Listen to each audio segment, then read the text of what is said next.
بسم الله الرحمن الرحيم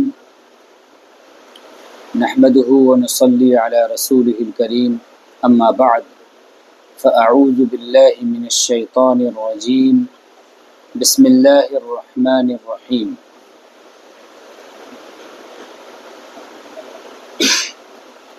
آج کے سیشن میں ہم عقیدہ طحاویہ میں امام طحاوی نے جو اللہ تبارک و تعالیٰ کی توحید سے متعلق عقیدے ذکر کیے ہیں ان کو ڈسکس کریں گے، ان پہ گفتگو کریں گے۔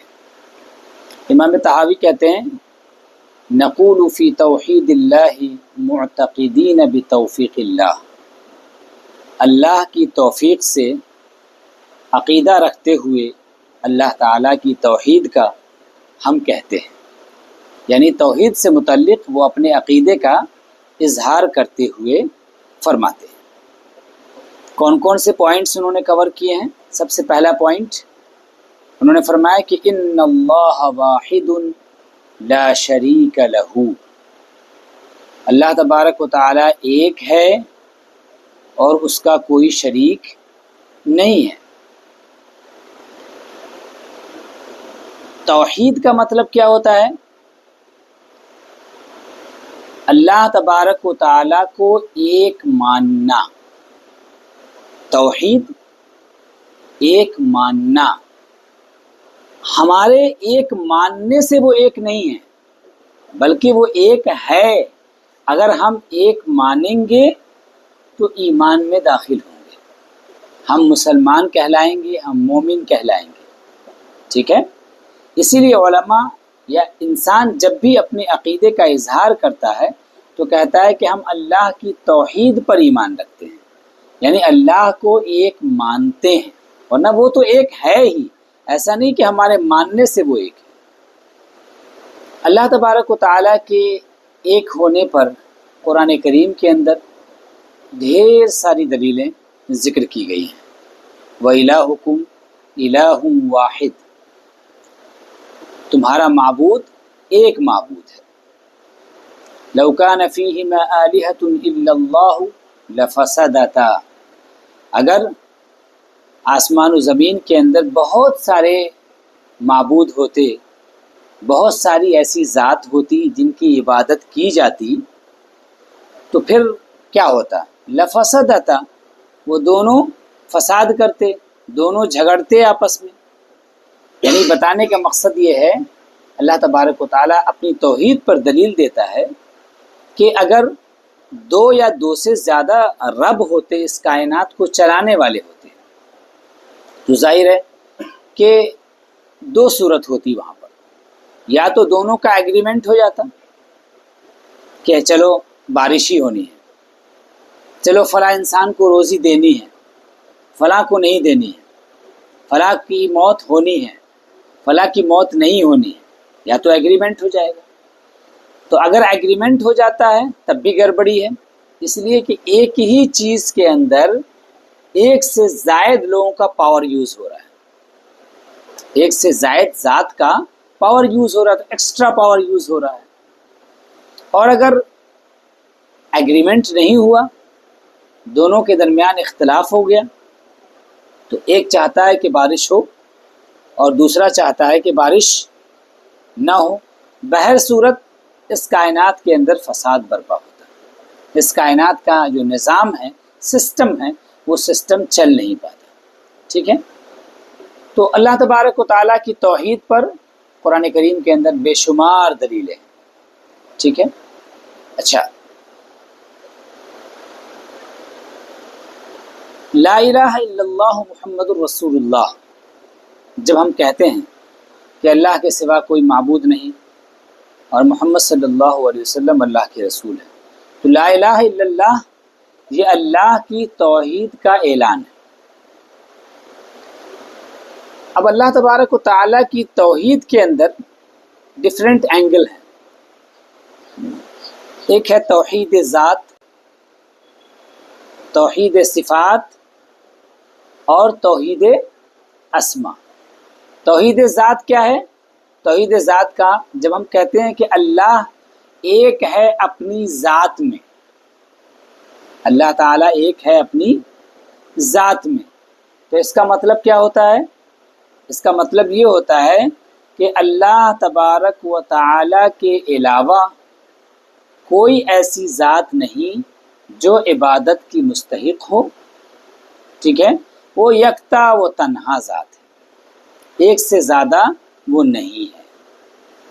اور توحید ذات کا ایک معنی اور ہوتا ہے، اس کی ایک میننگ کیا ہے کہ اللہ تبارک و تعالیٰ اپنی ذات میں ایک ہے، یعنی ڈفرینٹ چیزوں سے مل کر کے نہیں بنائے۔ جیسے کہ ہماری جو ذات ہے، ہم ایک تو ہیں لیکن ایک ہوتے ہوئے بھی ہم مرکب ہیں، کمبائنڈ ہیں ڈفرینٹ چیزوں سے۔ ہاتھ ہے، پاؤں ہے، آنکھ ہے، ناک ہے، کان ہے، جو جسم کے اعضاء ہیں، وہ جسم کے آرگنز ہمارے اندر موجود ہیں، ان کے بغیر ہمارا وجود نہیں ہے۔ اللہ تبارک و تعالیٰ کی ذات کے ساتھ ایسا کوئی مسئلہ نہیں ہے، وہ اپنی ذات میں ایک ہے، یعنی وہ مرکب نہیں ہے، ٹھیک ہے؟ ڈفرینٹ چیزوں سے مل کر کے وہ نہیں بنا ہے۔ جی ایلیمنٹس نہیں ہے اس کے اندر، بالکل ٹھیک ہے۔ تو یہ ہو گیا توحید ذات۔ جب ہم کہتے ہیں کہ اللہ تبارک و تعالیٰ ایک ہے اپنی صفات میں، ایک ہے اپنی صفات میں، اس کا بھی دو مطلب ہوتا ہے۔ ایک مطلب تو یہ ہوتا ہے کہ جو صفات اللہ تبارک و تعالیٰ کی ہیں ویسی صفات رکھنے والا دوسرا کوئی موجود نہیں ہے۔ مثلا اللہ تبارک و تعالیٰ کی صفت کیا ہے؟ العلم ہے نا، علم اللہ کی صفت ہے۔ تو اللہ تبارک و تعالیٰ کے لیے یہ صفت جس طریقے پر ثابت ہے، اس طریقے پر کسی کے لیے بھی یہ صفت ثابت نہیں ہے۔ یعنی مطلب کیا ہوا؟ یعنی اللہ تبارک و تعالیٰ کا جو علم ہے وہ ان لمیٹڈ ہے، ٹھیک ہے؟ اللہ تبارک و تعالیٰ کا جو علم ہے وہ اپنے آپ میں مستقل ہے، انڈیپینڈنٹ ہے، وہ اپنے علم میں، وہ کسی کا محتاج نہیں ہے، ٹھیک ہے؟ وہ ڈیپینڈنٹ نہیں کسی پر، وہ محتاج نہیں کسی کا، ایسا نہیں جیسے ہم، علم تو ہمارے پاس بھی، صفت ہماری بھی علم ہے نا، انسانوں کی بھی صفت علم ہے، لیکن انسانوں کے اندر کے پاس جو علم ہے ایک تو لمیٹڈ ہے، وہ انلمیٹڈ نہیں ہے۔ دوسری چیز یہ ہے کہ وہ اپنے علم میں دوسروں کا محتاج ہے، اپنے علم میں دوسروں کا محتاج ہے۔ اللہ تبارک و تعالیٰ کی ذات کے ساتھ یہ مسئلہ نہیں ہے۔ دوسری بات، جب ہم اللہ تبارک و تعالیٰ کی صفت کا اقرار کرتے ہیں کہ اللہ تبارک و تعالیٰ ایک ہے اپنی صفت میں، جب ہم کہتے ہیں تو اس وقت ہم اللہ کو صفات کے اندر جو ایک مانتے ہیں، اس میں ایک چیز اور آبزرو ہوتی ہے، اس کو ذہن میں رکھا جاتا ہے، کنسیڈر کیا جاتا ہے۔ وہ کیا ہے؟ مثال کے طور پر اللہ تبارک و تعالیٰ کی صفت ایک ہے قدرت، ہے نا؟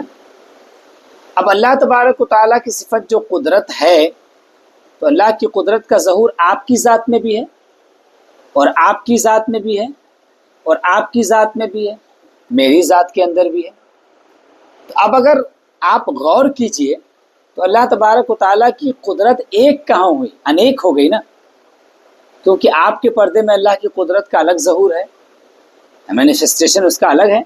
ہمارے پردے میں اللہ تعالیٰ کی قدرت کا ظہور الگ ہے، آپ کے پردے میں اللہ تعالیٰ کی قدرت کا ظہور الگ ہے نا؟ تو یہاں پر ایک ڈاؤٹ ہوتا ہے کہ کیا اللہ تبارک و تعالیٰ کی صفت کئی ایک ہے؟ کیونکہ دکھ تو ایسا ہی رہا ہے۔ تو یہاں پر بتانا یہی ہے کہ اللہ تبارک و تعالیٰ اپنی صفات میں یکتا و تنہا ہے، یعنی اس کی وہی ایک صفت قدرت ہے جس کا ظہور ہر جگہ ہو رہا ہے۔ اور یہ جو ہم کو ڈیفرنٹ قدرت نظر آ رہی ہے، تو یہ آپ کی طرف نظر کرتے ہوئے، آپ کو کنسیڈریشن میں لیتے ہوئے ہے۔ لیکن اگر آپ کو کنسیڈر نہ کیا جائے تو پھر یہ صفت وہی ایک ہی ہے، اللہ تعالیٰ کی طرف نظر کرتے ہوئے صفت ایک ہی ہے، اور بندوں کی طرف نظر کرتے ہوئے وہ صفت کیا ہے؟ الگ الگ ہے۔ جیسے علم اللہ کی صفت ہے، وہ جانتا تو سب کو ہے، ہمیں بھی جانتا ہے اور آپ کو بھی جانتا ہے، تو آپ کی طرف نظر کرتے ہوئے معلوم جو ہے جس کو جانا جا رہا ہے وہ الگ الگ ہے، تو صفت بھی الگ الگ ہو گئی، لیکن اللہ تعالیٰ کی طرف نظر کرتے ہوئے وہ صفت ایک ہی ہے۔ ایسا نہیں ہے کہ اللہ کی ایک قدرت الگ ہے جس کا ظہور آپ کے پردے میں ہو رہا ہے، اور ایک قدرت الگ ہے جس کا ظہور ان کے پردے میں ہو رہا ہے، اور ایک قدرت الگ ہے جس کا ظہور میرے پردے میں ہو رہا ہے، ٹھیک ہے۔ اس کے بعد اللہ تبارک و تعالیٰ کی توحید کے ضمن میں کے کانٹیکس میں جب ہم بات کرتے ہیں تو ایک چیز آخری چیز آتی ہے، توحید اسما۔ توحید اسما، توحید اسما کا مطلب کیا ہوتا ہے؟ یعنی اللہ تبارک و تعالیٰ اپنے ناموں میں بھی یکتا ہے۔ یہاں پر نا دھیان دیجیے گا، گڈ نہیں ہونا چاہیے۔ علم اللہ کی صفت ہے، العلیم اس کا اسم ہے، اس کا نام ہے۔ کلام اللہ کی صفت ہے، المتکلم اللہ کا نام ہے۔ ارادہ اللہ کی صفت ہے، مرید یعنی ارادہ کرنے والا یہ اللہ کا نام ہے۔ سمع سننا یہ اللہ کی صفت ہے، السمیع اس کا نام ہے۔ بصر یہ دیکھنا یہ اللہ کی صفت ہے، البصیر اللہ تبارک و تعالیٰ کا نام ہے، ٹھیک ہے، یہ چیز ذہن میں رہے۔ تو اللہ تبارک و تعالیٰ اپنے ناموں میں بھی یکتا ہے، یعنی السمیع البصیر ہونے میں وہ بالذات ہے، کوئی اس کے ساتھ شریک نہیں ہے۔ ایسا نہیں ہے کہ کسی کے بارے میں ہم یہ عقیدہ رکھتے ہوں کہ کوئی اور بھی اللہ کی صفت السمیع میں اللہ کے نام السمیع میں کوئی شریک ہے، نہیں، ایسا ممکن نہیں ہے، کیونکہ جس کے پاس جو بھی سمیع ہوگا، سمیع ہم اپنے آپ کو کہہ سکتے ہیں کہ سامع ہم بھی ہیں، ٹھیک ہے، سننے والے تو ہم بھی ہیں، دیکھنے والے تو ہم بھی ہیں، لیکن ہمارا دیکھنا یہ بالذات نہیں ہے، اپنے آپ میں ہم انڈیپینڈنٹ نہیں ہے، بلکہ ہم اللہ تبارک و تعالیٰ کے اوپر ڈیپینڈنٹ ہیں، اللہ تبارک و تعالیٰ کے محتاج ہیں۔ اگر وہ سننے کی قوت عطا فرمائے گا تو ہم سمیع کہلائیں گے، اور اگر سننے کی قوت ہم کو نہیں عطا فرمائے گا تو ہم سمیع نہیں کہلائیں گے۔ تو یہ توحید کے میں 3 اینگل ہوتے ہیں، توحید ذات، توحید صفات اور توحید اسما۔ اچھا، صفات پر جب بات آئی تو ایک بحث کو میں بھی اسی وقت آج ہی کلیئر کر دیتا ہوں، وہ یہ کہ صفت اللہ تعالیٰ کی 2 طرح کی، صفت کیسی ہے؟ 2 طرح کی صفتیں۔ ایک وہ صفت ہے جن کو صرف ذہن سے جانا جاتا ہے، آؤٹر ورلڈ میں اس کو ان آنکھوں سے دیکھ نہیں سکتے، ان کو پہچان نہیں سکتے ہم۔ جیسے اللہ تبارک و تعالیٰ کی صفت العلم ہے اور وہ العلیم ہے، تو یہ ایسی کوئی صفت ہے جس کو ہم آنکھوں سے باہر دیکھ سکتے ہوں؟ نہیں ہے نا۔ کلام ہے، ٹھیک ہے، ارادہ ہے، یہ سب اللہ تعالیٰ کی صفت ہے نا، ان کو ہم دیکھ نہیں سکتے باہر کہ اچھا ہم بتائیں کہ اچھا یہ ارادہ ہے، کسی پارٹیکولر چیز کے بارے میں ہم کہیں، ایسا نہیں ہے نا۔ تو اللہ تعالیٰ کی کچھ صفات وہ ہیں جو صرف ان کو ٹیکنیکل ٹرم میں ہم کہتے ہیں کہ معلوم ذہنی ہیں، معلوم ذہنی یعنی صرف ذہن سے ان کو جانا جاتا ہے، خارج میں یعنی باہر میں ان کو ہم دیکھ نہیں سکتے یا اس کو ہم محسوس نہیں کر سکتے ہیں، ٹھیک ہے۔ تو اللہ تبارک و تعالیٰ کی ایسی جتنی بھی صفات ہیں، یہ تمام صفات اپنے حقیقی معنی میں ہیں، اوریجنل میننگ یعنی علم کا جو معنی ہے اسی معنی میں ہے، سننے کا جو معنی ہے اسی معنی میں ہے، دیکھنے کا جو معنی ہے، جو میننگ ہے اس کی، اسی میننگ میں اس کو ہم لیتے ہیں، اس کے اندر کوئی تعویل نہیں کرتے، یعنی اس کے لٹرل میننگ سے اس کو پھیرنے کی یا اس کو الگ کرنے کی کوشش ہم نہیں کرتے ہیں۔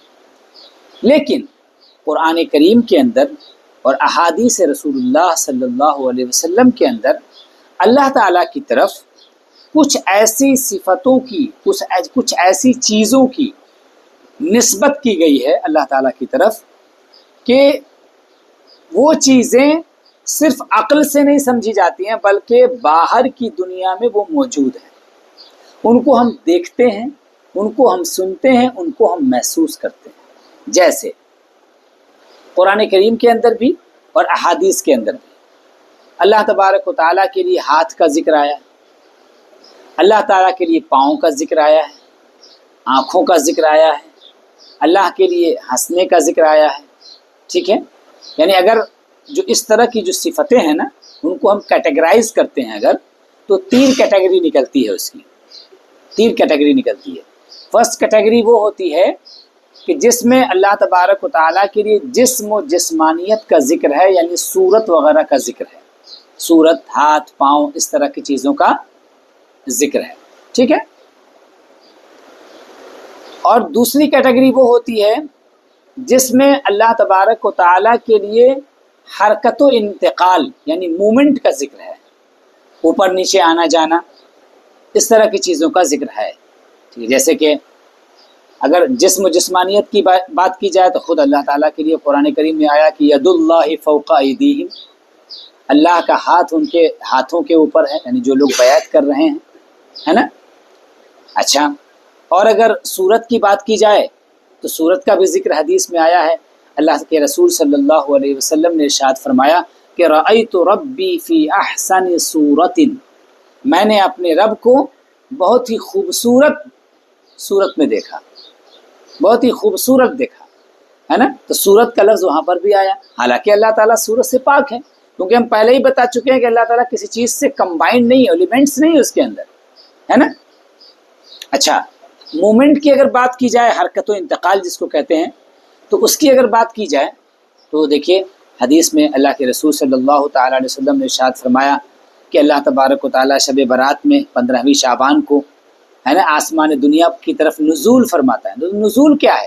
نزول کا مطلب اترنا، ہے نا، ڈسینڈ، ہے نا، اترنا ہوتا ہے. ایسے ہی رمضان کے بارے میں، لیلۃ القدر کے بارے میں یہی باتیں آتی ہیں نا کہ اللہ تبارک و تعالیٰ آسمان دنیا کی طرف نزول فرماتا ہے اور اعلان کرتا ہے کہ ہے کوئی مغفرت چاہنے والا جس کی میں مغفرت کر دوں. تو اس طرح کی چیزیں آئی ہیں. اچھا، اور ایسے ہی اللہ تبارک و تعالیٰ کی طرف احادیث کے اندر بعض ایسی چیزوں کی نسبت کی گئی جو تھرڈ کیٹیگری ہے، میں نے کیٹیگرائز کیا تھا نا، جسم و جسمانیت یعنی صورت وغیرہ کی کا ذکر اور مومنٹ کا ذکر، 2 ہو گیا. اور تیسرا ہے ایسی چیزوں کا ذکر جو اصل میں انسانی صفت ہے، انسانی ایٹریبیوٹس ہیں، وہ ہیومن ایٹریبیوٹس ہیں، جیسے محبت کرنا، جیسے غصہ ہونا، غضبناک ہونا، ٹھیک ہے، جیسے ہنسنا، جیسے تعجب کرنا، اس طرح کی چیزوں کا ذکر بھی حدیث میں آیا ہے. جیسے آپ دیکھیے اللہ کے رسول صلی اللہ تعالیٰ علیہ وسلم نے ذکر کیا، ایک حدیث بیان فرمائی شفاعت کے بیان میں. ایک حدیث آئی ہے کہ آخری شخص جو جہنم کی طرف جس کو لے جایا جا رہا ہوگا تو اس کا حال کیا ہوگا کہ اس کو فرشتے جہنم کی طرف لے جا رہے ہیں. جب لے جا رہے ہوں گے نا تو اسے ایک بہت بڑا سایہ دار درخت نظر آئے گا، پیڑ نظر آئے گا. تو کہے گا مولا جہنم میں تو جانا ہی ہے، بس اس سائے والے پیڑ کے پاس مجھے پہنچا دے، تھوڑی دیر میں آرام کر لوں، پھر تو میں جہنم میں چلا ہی جاؤں گا.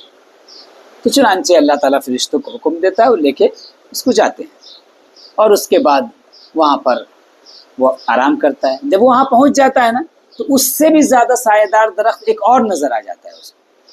تو وہ پھر کہتا ہے مولا بس ایک اور یہ والا جو پیڑ ہے وہاں تک پہنچا دے اور اس کے بعد پھر میں جہنم میں چلا جاؤں گا.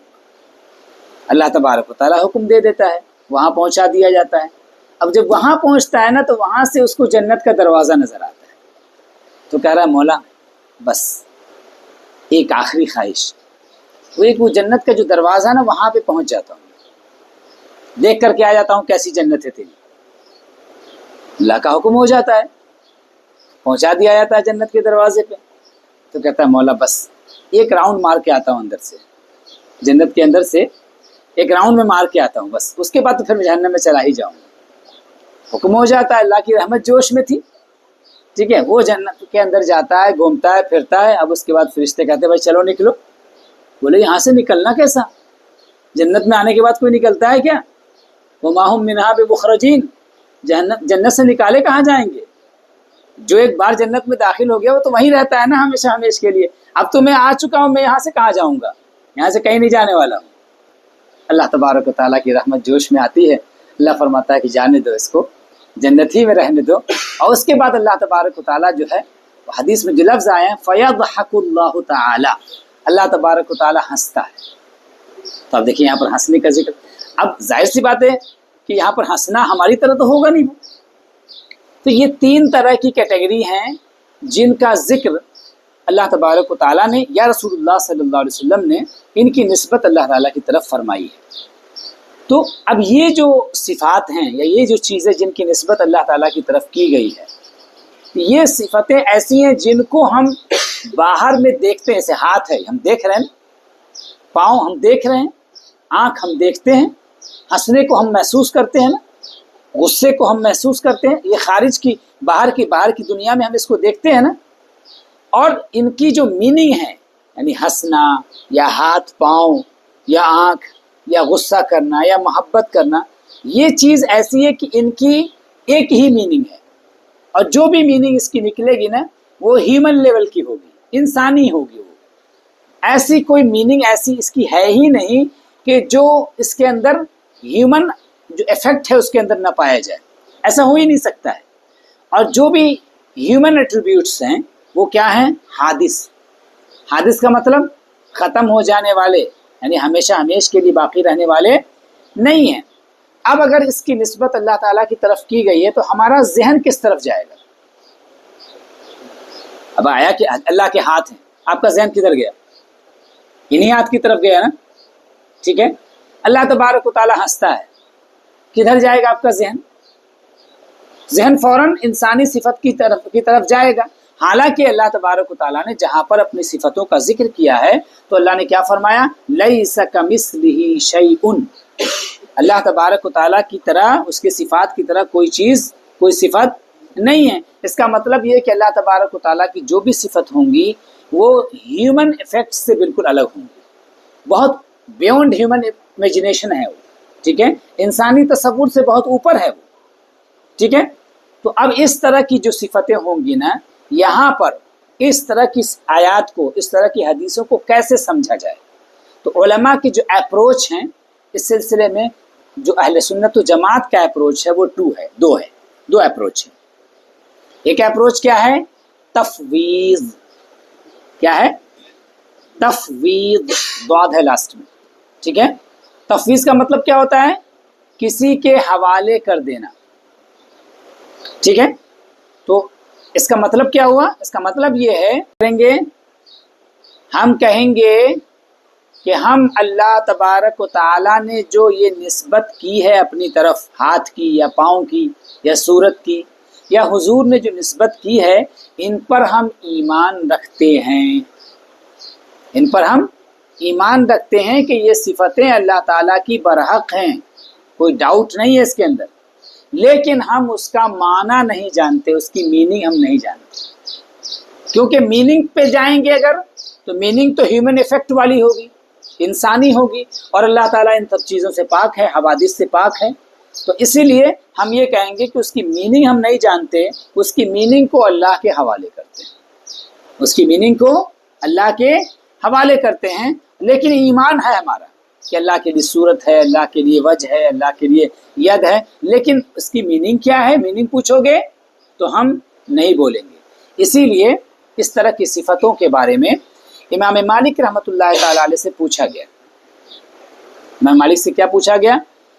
قرآن کریم میں اللہ تعالیٰ نے فرمایا کہ الرحمن علی العرش استوى، رحمان نے عرش پر استوا فرمایا۔ استوا کا لٹرل میننگ ہوتا ہے بیٹھنا، ٹو سٹ، ٹھیک ہے۔ تو کیا اب یہ استوا کا جو لفظ آیا ہے، کیا اس کا معنی بیٹھنا ہے؟ اگر بیٹھنا ہے تو اس کا مطلب جب ہم بیٹھتے ہیں تو ایک چیز دوسری چیز سے ٹچ ہوتی ہے، وہاں پر اسپیس ہوتا ہے، تو کیا اللہ کا بیٹھنا بھی ایسے ہی ہے؟ سوال ہوا امام مالک سے، تو انہوں نے جواب کیا دیا؟ فرمایا کہ الاستواء معلوم، یعنی استوا کی جو لٹرل میننگ ہے وہ تو ہم جانتے ہیں، لیکن کسی بھی ورڈ کی جو میننگ کلیئر کب ہوتی ہے؟ جب اس کے جو نیسیسری ایٹریبیوٹس ہیں ان کو بھی بتایا جائے۔ لیکن ہم کو یہ معلوم نہیں کہ اللہ کا بیٹھنا کیسے ہے، یہ نہیں نا کہیں ذکر کیا گیا حدیث و قرآن کے اندر، اس کی ڈیٹیل نہیں آئی کہ وہ ہمارے بیٹھنے کی طرح تو بیٹھے گا نہیں، کیونکہ تو اللہ نے کلیئر کر دیا ہے کہ لیس کمثلہ شیء، کوئی شے اللہ تعالیٰ کی طرف سے نہیں ہے۔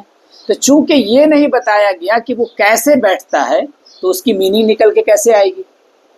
تو کہتے ہیں کہ الاستواء معلوم، استواء معلوم ہے، لیکن والکیف مجہول، کیفیت اس کی کیا ہے؟ مجہول ہے، معلوم نہیں ہے۔ جب کیفیت یعنی نیسسری جو ایٹریبیوٹس ہیں وہ بتائے ہی نہیں گئے تو اس کی میننگ کیسے کلیئر ہوگی، اس کی تفسیر کیسے کریں گے ہم؟ جب تفسیر نہیں ہوگی تب ہم کو کرنا کیا ہے؟ والایمان بہ واجب، اس پر ایمان لانا واجب۔ واجب اس لیے ہے چونکہ قرآن میں ذکر ہے، قرآن کا انکار تو نہیں کریں گے نا، احادیث کے اندر اس کا ذکر ہے، احادیث صحیحہ کے اندر اس کا ذکر ہے، تو اس کا انکار تو ہم نہیں کریں گے نا۔ والسؤال عنہ بدعہ، لیکن اس کی میننگ کے بارے میں، اس کی کیفیت کے بارے میں سوال کرنا کہ اللہ کیسے بیٹھتا ہے، یہ سوال کرنا بدعت ہے۔ تو ہمارا عقیدہ کیا ہوگا؟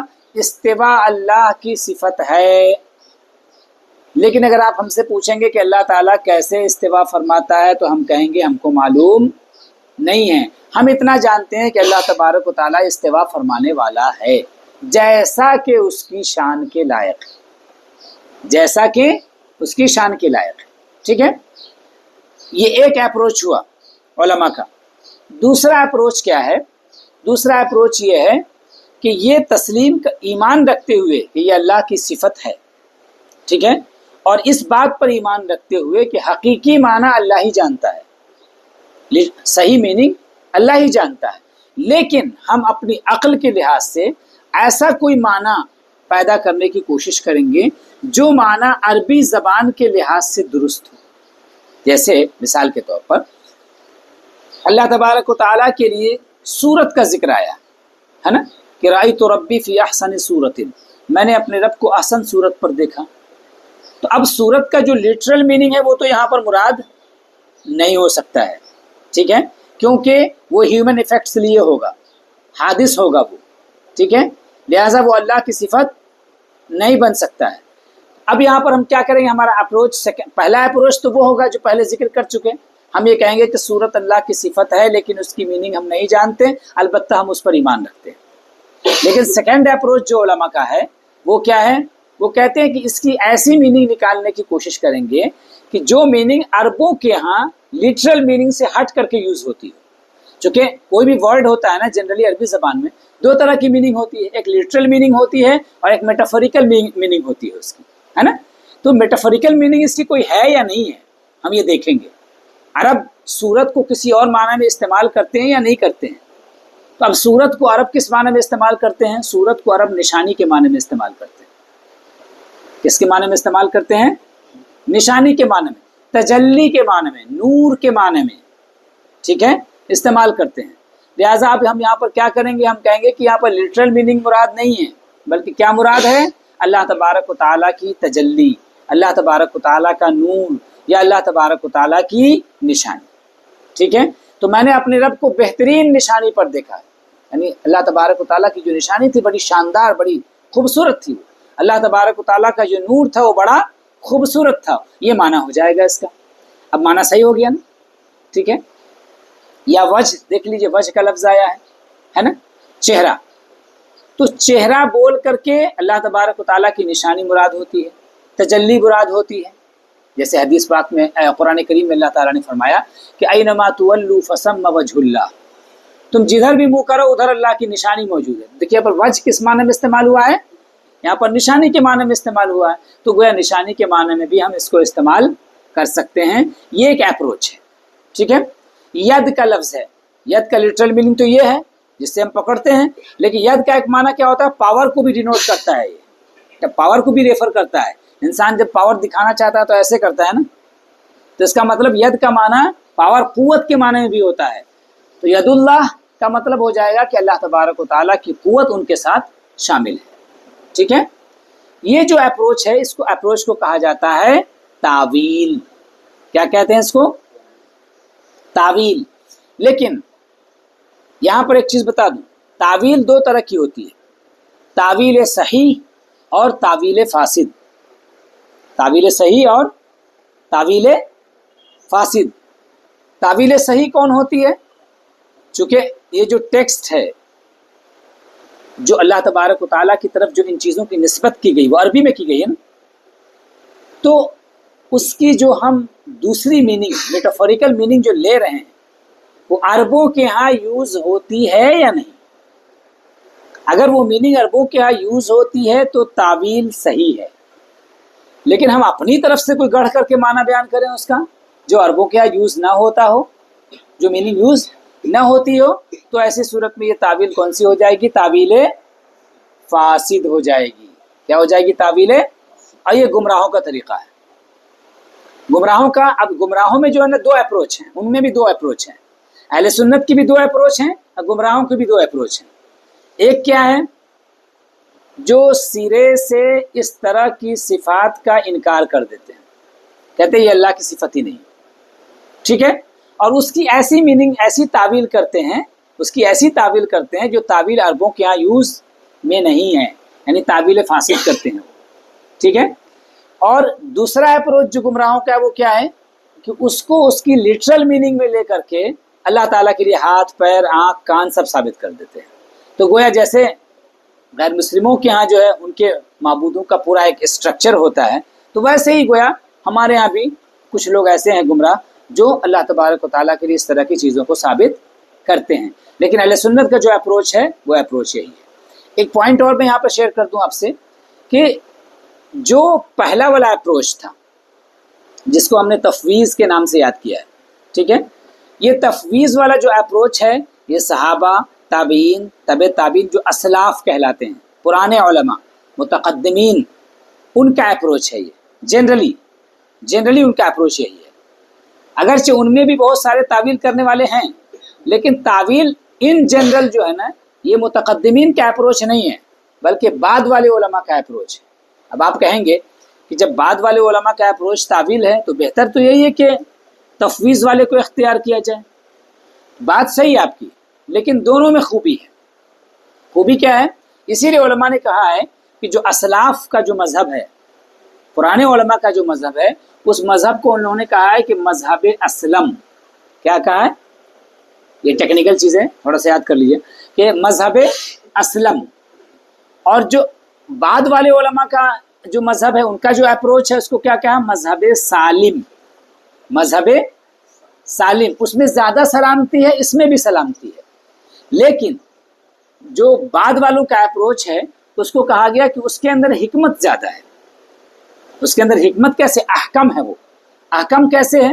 اصل میں یہ اپروچ ان لوگوں نے بعد میں کیوں اختیار کیا؟ جب پہلے سے ایک اپروچ موجود تھا اور اس میں وہ اپروچ صحیح تھا تو دوسرا اپروچ لینے کی ضرورت کیا پیش آئی؟ اس کی وجہ اصل میں یہ تھی کہ دیکھیں صحابہ کے زمانے میں، تابعین کے زمانے میں، تبع تابعین کے زمانے میں فتنے نہیں پھیلے تھے. جب فتنے نہیں پھیلے تھے نا تو یہ کہنا کہ بس ہم ایمان رکھتے ہیں، ہم اس کے معنی میں غور و فکر نہیں کرتے ہیں، یہ بہت آسان ہے. ٹھیک ہے، وہ لوگ ایسے مضبوط ایمان والے تھے کہ اللہ کے حکم کے سامنے سرنڈر کر دیا کرتے تھے. لیکن جب فتنے پیدا ہوئے اور گمراہوں نے اس کی غلط میننگ بیان کرنا شروع کر دیا تو ظاہر ہے کہ آپ یہ کہہ کر کے نکل نہیں سکتے ہیں کہ اس کی میننگ ہم نہیں جانتے. شیطان کوئی نہ کوئی غلط میننگ آپ کے ذہن میں ڈال دے گا، کیونکہ اسپیس نے ایسے نہیں ہمیشہ وہ فلفل ہوگا نا، وہ بھرے گا نا. ٹھیک ہے، کچھ نہ کچھ تو آ کر کے شیطان ڈالے گا نا ذہن میں آپ کے. وہ شیطان چاہے وہ ابلیس والا شیطان ہو چاہے انسانوں والے شیطان ہو، کچھ نہ کچھ غلط میننگ آپ کے پاس پہنچائیں گے. تو لوگوں نے، علماء نے، بعد کے علماء نے ہمارے ذہن کو، خالی ذہن ہمارا کہیں گمراہوں سے متاثر نہ ہو جائے، اس لیے انہوں نے یہ دوسرا اپروچ اختیار کیا اور ایسی میننگ بیان کی کہ جس میں کوئی خرابی بھی نہیں ہوتی ہے اور جو شریعت کے لحاظ سے اور عربی زبان کے لحاظ سے درست بھی ہے. ٹھیک ہے، تو اللہ تبارک و تعالیٰ کی صفات کے حوالے سے یہ دو باتیں بہت بنیادی ذہن میں رکھنی ہیں کہ کچھ صفتیں وہ ہیں جن کو ہم باہر نہیں دیکھ سکتے، بس وہ معلوم ذہنی ہیں، یعنی صرف ان کو ہم امیجن کرتے ہیں، ان کو تصور کرتے ہیں، اپنی عقل سے جانتے ہیں. اور کچھ چیزیں وہ ہیں کہ جن کی نسبت اللہ تعالیٰ کی طرف کی گئی ہے، اب وہ باہر ہم دیکھتے ہیں ان کو، ٹھیک ہے، ان کو محسوس کرتے ہیں، اور وہ ایسی صفتیں ہیں کہ جن کی جو میننگ ہے وہ ہیومن ایفیکٹ والی ہے، ہیومن ایٹریبیوٹس والی ہے، اور ظاہر ہے کہ ان کو اللہ تعالیٰ کے ساتھ جوڑا نہیں جا سکتا ہے. تو ایسی صورت میں وہاں پر علماء کے دو اپروچ ہیں. ٹھیک ہے، ایک اپروچ تفویض کا ہے اور دوسرا اپروچ کس کا ہے؟ تعویل کا ہے۔ تو ان اللہ واحد لا شریک لہ، اللہ تبارک و تعالی واحد ہے، واحد پر یہ پوری گفتگو ہماری لمبی نکلی۔ لا شریک لہ، اس کے ساتھ کوئی شریک نہیں، ایسوسیٹ کوئی نہیں اس کا، نہ ذات میں، نہ صفات میں، نہ اسما میں، نہ افعال میں، فعل میں بھی اللہ تبارک و تعالیٰ کے کوئی شریک نہیں ہے۔ یعنی جتنے بھی اللہ تبارک و تعالیٰ کے کام ہیں جو افعال انجام دیتا ہے، مثلا مارنا، جلانا، یعنی زندگی دینا، شفا دینا، یہ سب اللہ کے افعال ہیں نا، تو اس میں کوئی اس کے ساتھ شریک ہے؟ ایسا ہے کہ اللہ کسی سے مدد لے رہا ہے؟ نہیں، کوئی بھی اللہ تبارک و تعالیٰ کسی سے مدد نہیں لے رہا ہے، وہ اپنے آپ میں انڈیپینڈنٹ ہے۔ وَلَا شَيْءَ مِثْلَهُ، سیکنڈ پوائنٹ ہے، کوئی شے اللہ تبارک و تعالیٰ کی طرح سے نہیں ہے۔ یہ اسی چیز کو بتانا ہے انہوں نے شارٹ میں ایک لفظ میں بیان کر دیا ہے، کوئی شے اللہ تعالیٰ کی طرح سے نہیں ہے۔ یعنی اگر اللہ تبارک و تعالیٰ کی طرف ایسی چیزوں کی نسبت آپ کو نظر آئے کہ جو ہیومن ایٹریبیوٹس والی ہوں، تو آپ سمجھ جائیے کہ وہ اپنی اوریجنل میننگ میں نہیں ہوں گی، کیونکہ کوئی شے اللہ تعالیٰ کی طرح سے نہیں ہے۔ اللہ تعالیٰ کے اوصاف کو انسانوں کے اوصاف سے، انسانوں کے ایٹریبیوٹ سے جوڑا نہیں جا سکتا ہے۔ وَلَا شَيْءَ يُعْجِزُهُ، اور کوئی شے اللہ تبارک و تعالیٰ کو عاجز نہیں کر سکتی۔ یعنی اس دنیا کے اندر عالم کسے کہتے ہیں؟ ما سوی اللہ کو عالم کہتے ہیں۔ اللہ کے علاوہ جو کچھ ہے سب عالم ہے، اللہ کے علاوہ جو کچھ ہے سب عالم ہے۔ اور عالم کو عالم اسی لیے کہا جاتا ہے چونکہ عالم کا معنی ہوتا ہے علم کا ذریعہ، چونکہ اس عالم کے ذریعے سے، اس دنیا کے ذریعے سے اللہ کو جانا جاتا ہے۔ کیسے؟ کہ اللہ نے نشانیاں اس کائنات کے اندر رکھی ہیں، اگر انسان غور و فکر کرے تو اللہ تک پہنچ سکتا ہے، ٹھیک ہے؟ تو اس عالم کے اندر کوئی چیز ایسی نہیں ہے جو اللہ کو عاجز کر دے، یعنی اللہ تبارک و تعالیٰ اس کے سامنے بے بس ہو جائے، ایسا نہیں ہے، ٹھیک ہے؟ کیونکہ لا معقب لحکمہ، اللہ کے فیصلے کو کوئی ٹالنے والا نہیں ہے۔ وَإِذَا أَرَادَ اللَّهُ بِقَوْمٍ سُوءًا فَلَا مَرَدَّ لَهُ، اللہ تعالیٰ کسی قوم کو اگر تکلیف دینا چاہے تو اسے کوئی ٹالنے والا نہیں ہے۔ اسی کو فرمایا کہ وَلَا شَيْءَ يُعْجِزُهُ، کوئی شے اللہ تعالیٰ کو عاجز کرنے والی نہیں ہے۔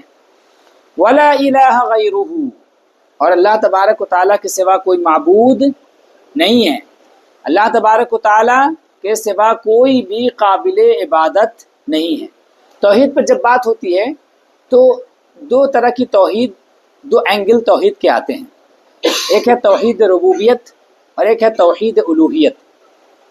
توحید ربوبیت کا مطلب کیا؟ اللہ کو رب ماننا، اور توحید الوہیت کا یا الہیت کا معنی کیا ہوتا ہے؟ اللہ کو الہ ماننا، اللہ تعالیٰ کو معبود ماننا، الہ ماننا، مستحق عبادت ماننا، عبادت کے لائق ماننا، ٹھیک ہے؟ اللہ تبارک و تعالیٰ کا رب ہونا یہ دلیل ہے کس کی؟ اس کے الہ ہونے کی، کیونکہ رب کسے کہتے ہیں؟ رب اس ذات کو کہتے ہیں جس کے اندر تمام صفات کمالیہ جمع ہوں، پرفیکشن کی ساری صفتیں اس کے اندر جمع ہو جائے، اس کو رب کہا جاتا ہے۔ اور وہ تمام صفتیں بندوں کے ساتھ جڑی ہوئی ہوتی ہیں۔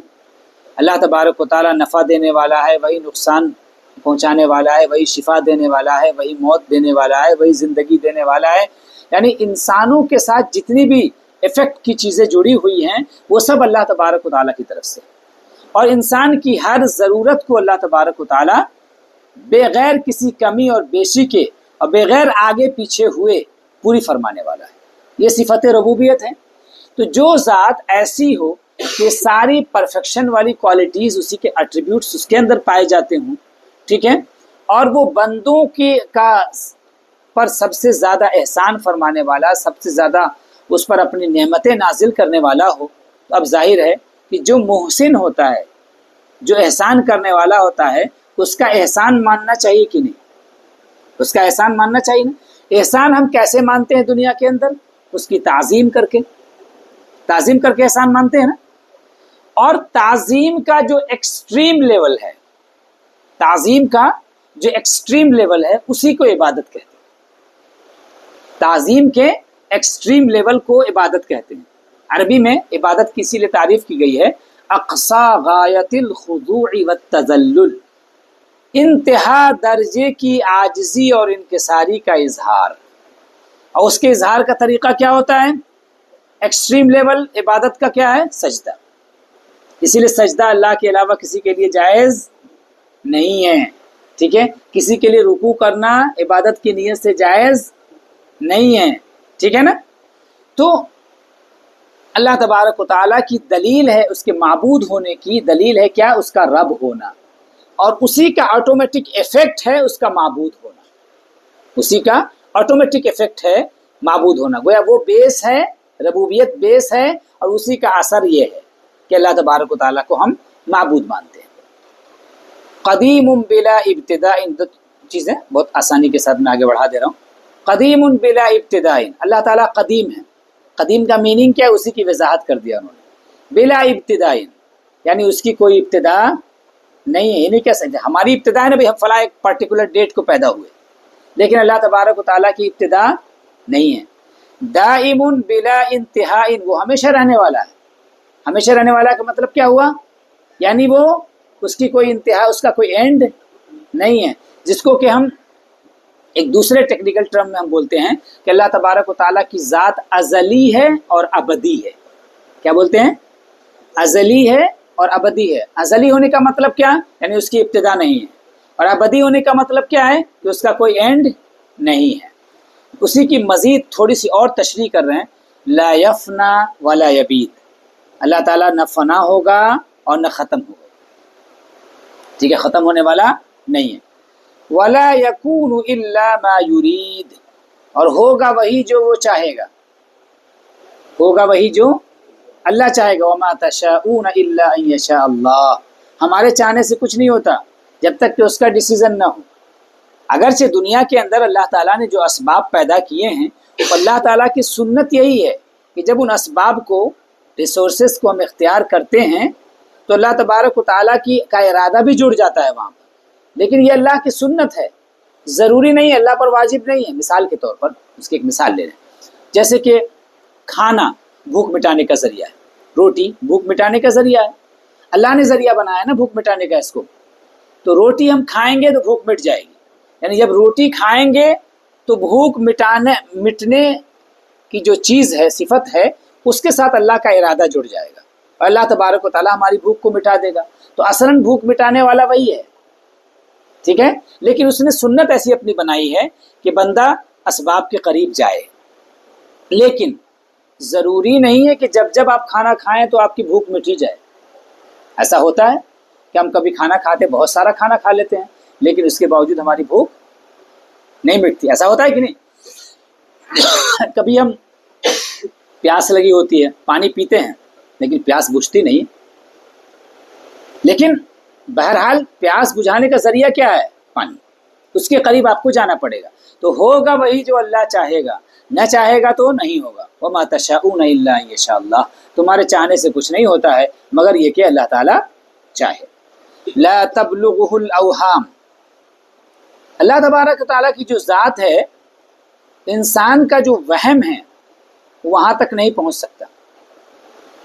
ولا تدرکه الافہام، اور انسان کی جو انڈرسٹینڈنگ ہے اس کا نہ امیجنیشن وہاں تک پہنچ سکتا ہے، نہ انسان کی عقل، انٹلیکٹ جو ہے اس کا، وہ وہاں تک اللہ تبارک و تعالیٰ کی ذات تک پہنچ سکتی ہے. گویا اللہ تبارک و تعالیٰ کی جو ذات ہے نا، وہ بیونڈ امیجنیشن ہے، بیونڈ امیجنیشن ہے. اور انٹلیکچوئل جو مطلب گویا اللہ تعالیٰ کی ذات میٹا فزکس میں سے، کہ انسان چاہے گا کہ اللہ کو جان جائے، خود سے کچھ نہیں ہونے والا ہے. ٹھیک ہے، بس اس کی نشانیوں سے کچھ معرفت ہو سکتی ہے، وہ ایک الگ چیز ہے.